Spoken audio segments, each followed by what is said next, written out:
pessoal, estamos de volta. Ó, agora é a parte 2 da aula 21. E nesse momento, vamos sanar qualquer dúvida que possa ter surgido aí durante as explicações. Assim que eu finalizar esse bate-bola jogo rápido, vou deixar vocês fazendo a atividade, aí eu volto para a gente corrigir as atividades, tá bom? Mas, professor, a gente estava falando do que mesmo? Sobre criação de codorna, mas a parte de instalações e também a parte de nutrição e produção. Vamos lá? Na tela, meu diretor. Olha aí, aula 21.2. E aí nós falamos, né, sobre a codornicultura. Sim, o que nós falamos, professor Jefferson? Falamos das instalações, falamos das características desses animais, a viabilidade do processo de criação e o manejo de produção. Então temos que lembrar aí, ó, que existem aí, dentro dos criadores dessa atividade, a terminologia de codornicultores, que criam codornas. As aves são resultados dos cruzamentos, né, realizados de animais oriundos da China e do Japão, a partir de subespécies europeias. Professor, quais são as vantagens que nós vimos em relação à codornicultura? Baixo investimento inicial. Por que a gente fala que inicialmente tem um baixo investimento? Temos que lembrar que não precisamos, para iniciar a criação, de estruturas grandiosas, porque ocupam pouco espaço. Outra, a demanda da mão de obra também. Porque pelo tempo que esses animais ficam nas instalações são reduzidos. Então, tem uma viabilidade de você realizar manejo higiênico, manejo alimentar bebedouro, comedouro, manejo de vacinação e o manejo de coleta e reposição de plantel. Umas 2 pessoas já dão conta depois que estavam estabelecidos padrões de criação. Baixo investimento porque precisamos de pequena quantidade de espaço. Seja esse espaço para reprodutor, porque nós sabemos que se você for ter machos e matrizes para reprodução, tem que ficar separado das aves que vão fazer a postura. O retorno financeiro é rápido porque elas têm precocidade, são aves precoces, entram em processo de ovoposição mais cedo. Outra coisa que nós vimos, essas aves são rústicas, significa que você vai ter poucas intervenções medicamentosas. E outra, quando elas têm uma sintomatologia inicial, elas são sintomatologias leves, dando tempo suficiente para você realizar aí esses intercursos em relação aos medicamentos. Lembrando que a criação de codorna, diferente da avicultura, pode estar associada a outras criações, como na suinocultura, piscicultura e miocultura. Lembrando que tem que fazer o levantamento do potencial material que será utilizado na codornicultura, ou você vai usar a lâmina d'água ou a cama, ou simplesmente se você tiver uma estrutura aí para coletar os resíduos mecanizados, tá bom? Professor, o que nós vimos também? Olhamos aí, pessoal, nós vimos aí dentro do galpão, né? Um galpão médio para poder iniciar tem que ter 16 metros quadrados e 3 metros de altura, de comprimento, 16 metros quadrados de comprimento e 3 metros de altura, comportando até 2.000 aves. E aí, claro, material de baixo custo e no início, né, ou você faz o processo de criação dentro do galpão solto, ou você pode realizar em estruturas de gaiolas. Lembrando, quando a gente estava falando das estruturas de gaiolas, as aves ficam acomodadas em gaiolas de arame com 1 metro de comprimento e 30 centímetros de profundidade.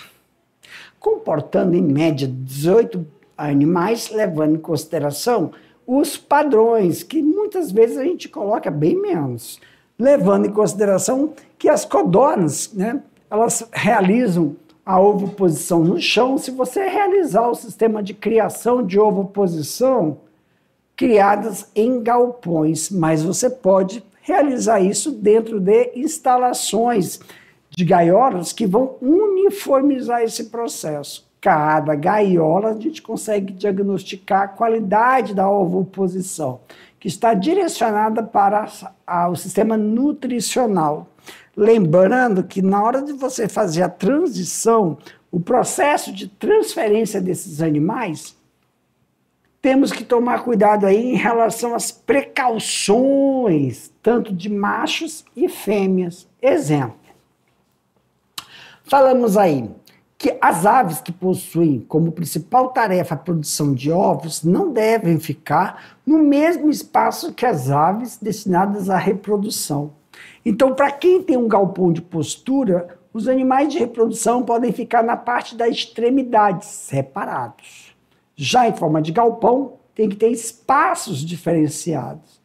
E aí nós temos uma mão de obra diferenciada para o manejo de reprodutores e uma mão de obra diferenciada para o processo de produção. Os ovos devem ser colhidos 2 vezes por dia, sendo que a primeira coleta deve ser feita no período da manhã e a segunda coleta no período do final da tarde. A produtividade também é maior durante o início. Por quê, professor? O início da manhã. Por causa do intervalo noturno. Lembrando que o mesmo sistema, né, de a forçada noturna, a alimentação noturna, é feito de acordo com a dinâmica do fluxo de produção, como nós vimos na granja, no aviário convencional, né? E lembrando que as coletas e os processos tem que tomar cuidado no armazenamento de refrigeração. Logo, estamos usando ovos o quê? Ovos não galados. Os ovos devem ser armazenados a uma temperatura de 10 a 16 graus e com umidade relativa de 75 a 80%, por um período máximo de 12 dias, de incubação durante 16 dias. Isso é diferente em relação a gente estar realizando com os ovos galados. Então, o manejo e a estrutura para equalizar o processo de incubação na chocadeira é diferente. Então, quando você vai fazer a separação e a coleta também desses ovos, tá bom? E em relação à ração, professor, né? Nós temos aí o procedimento do início de quem está fazendo essa criação produzir sua própria ração. Mas tem a orientação de visitas técnicas que vão favorecer esse processo de direcionamento. O direcionamento da aquisição da ração é importante, pois vai favorecer o padrão de qualidade. Durante a produção, temos que levar em consideração o quê, professor? A uniformidade desses ovos em relação a tamanho, durabilidade e qualidade da casca produzida. Isso está envolvendo uma nutrição desse animal coerente com as suas necessidades fisiológicas para desenvolvimento e produção desses ovos sem que ocorra a retirada de nutrientes do próprio animal. Muitas vezes, desmineralização do sistema ósseo, causando aí algumas deficiências e patogenicidade desse animal. Então, a ração é uma indicação de qualidade para o processo de produção. A dieta tem que ser rica em proteína, além de mantê-los saudáveis e melhorar a qualidade dos ovos. A ração caseira pode ser também a base de volumosos, lembrando que a qualidade e a proteção desses animais envolve o processo de produção. Para mim, meu diretor, pessoal, agora eu vou deixar vocês aí, fazendo atividades, daqui a pouco eu volto para realizar as correções com vocês. Boa atividade!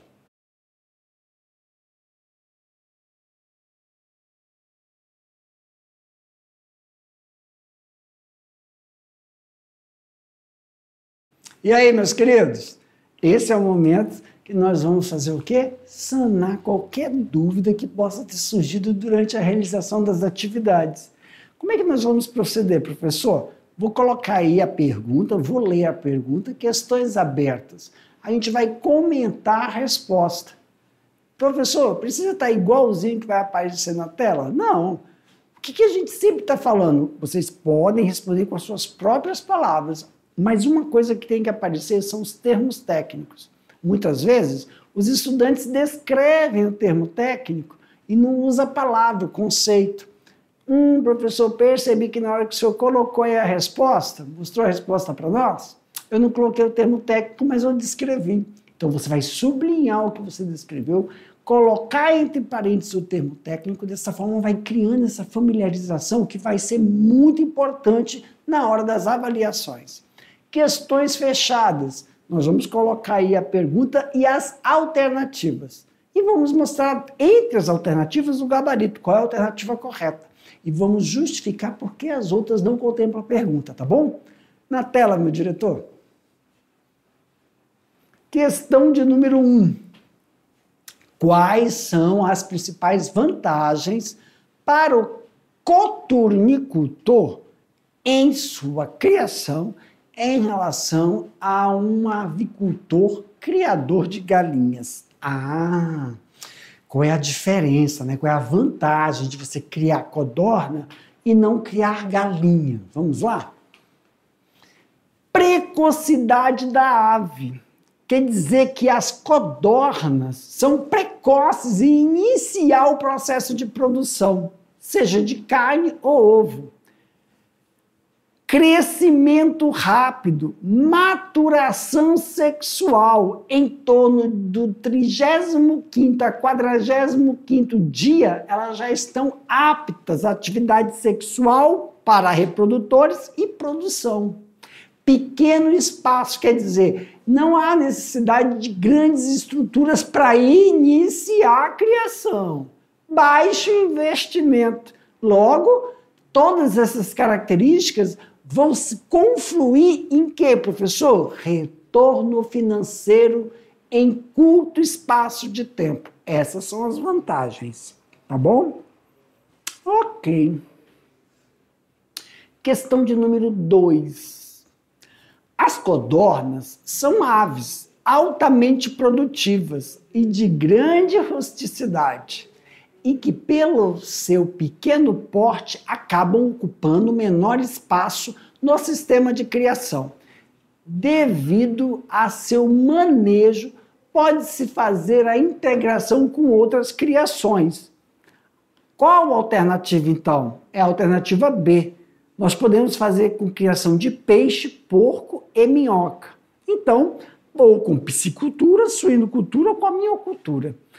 Sempre lembrando, tá, pessoal? Esse tipo de integração tem que ver a viabilidade do produto que vai ser integrado. Questão de número 3.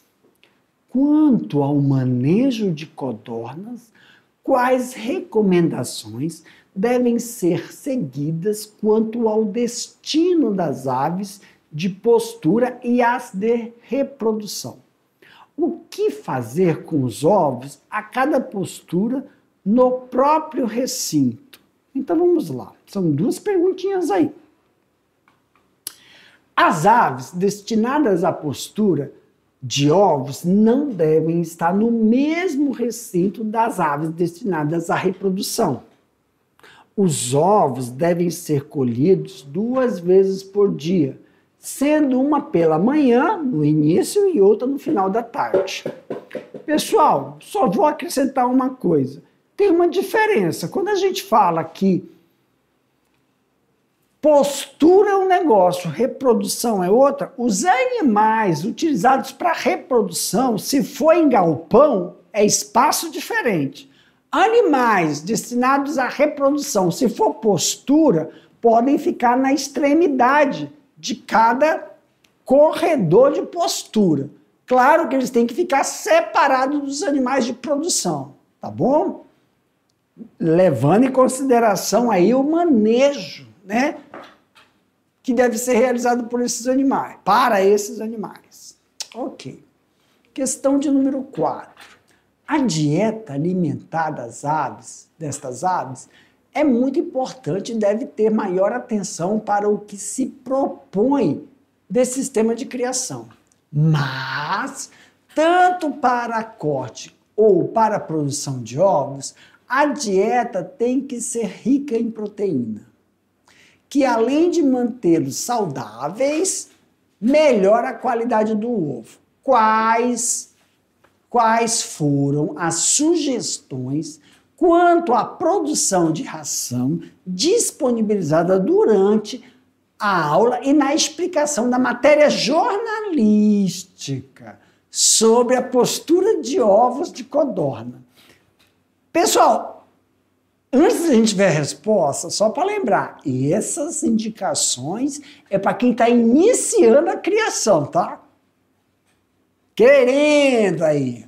Então, olha só, durante a aula foram sugeridas receitas caseiras de mistura de alpiste, grão de soja, leite de soja em pó e proteínas isoladas, com acréscimo, de volumosos, como flor de pimenta triturada e casca de ovo.